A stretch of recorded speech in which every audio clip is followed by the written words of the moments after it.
Bonjour à tous, dans cette vidéo en deux volets, nous allons parler de la gestion de votre stock. Donc nous allons évoquer comment faire des entrées ou des sorties de stock et comment créer des alertes d'approvisionnement.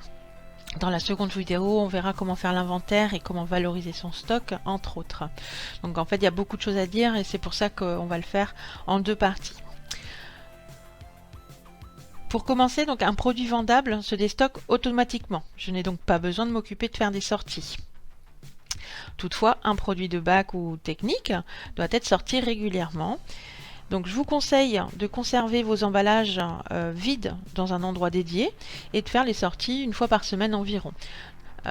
Comme ça, mes produits non vendables se déstockent et j'ai un stock qui est régulièrement à jour. D'accord? Donc je vais aller dans Produits, puis Stock ici en bas et Entrée, Sortie. Donc je choisis toujours le collaborateur qui effectue la sortie et je vais cliquer ici à droite sur Sortie code à code. J'arrive sur cet écran de sortie de stock. Là, j'ai deux possibilités. Soit je choisis par description et donc j'ai la liste de tous mes produits qui s'affichent, par exemple.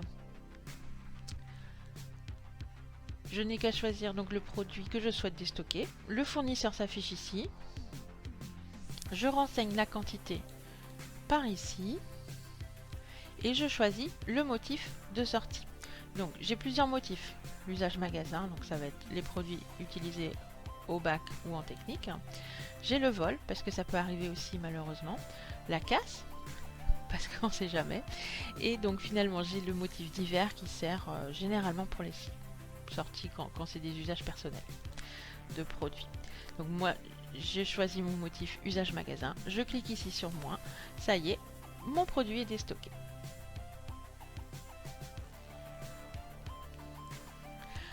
J'ai une autre possibilité pour sortir mes stocks, c'est grâce au code barre. Donc je vais cliquer ici sur le code barre, je prends mon lecteur de code barre, je scanne mon produit, il s'affiche automatiquement, je clique, je renseigne ma quantité, je clique sur le moins, mon produit est retiré du stock. Donc une fois que j'ai fait toutes mes sorties, je peux vérifier mon historique, donc par ici, produit, puis stock, puis historique de sortie, et donc j'ai la liste des différentes sorties que je peux faire en fonction, que je peux trier également en fonction de mes motifs.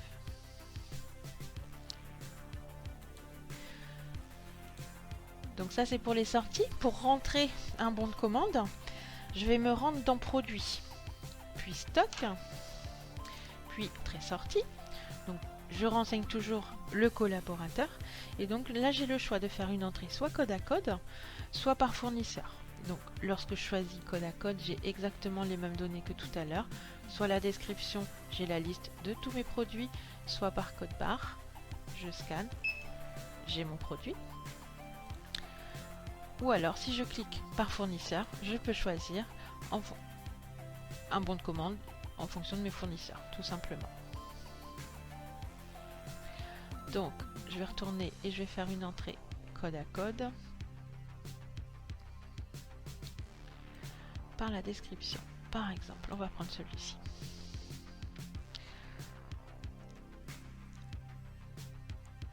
J'ai mon produit, j'ai mon fournisseur, j'ai ma quantité. Là, on voit le prix d'achat. D'accord? J'achète ce produit, normalement 7,50 € hors taxe, c'est le prix qui est indiqué dans la fiche article. Il peut arriver que j'achète un autre tarif parce que j'ai eu une promotion ce jour-là, parce que les prix ont augmenté. Mon prix d'achat n'est pas toujours le même. Je le modifie.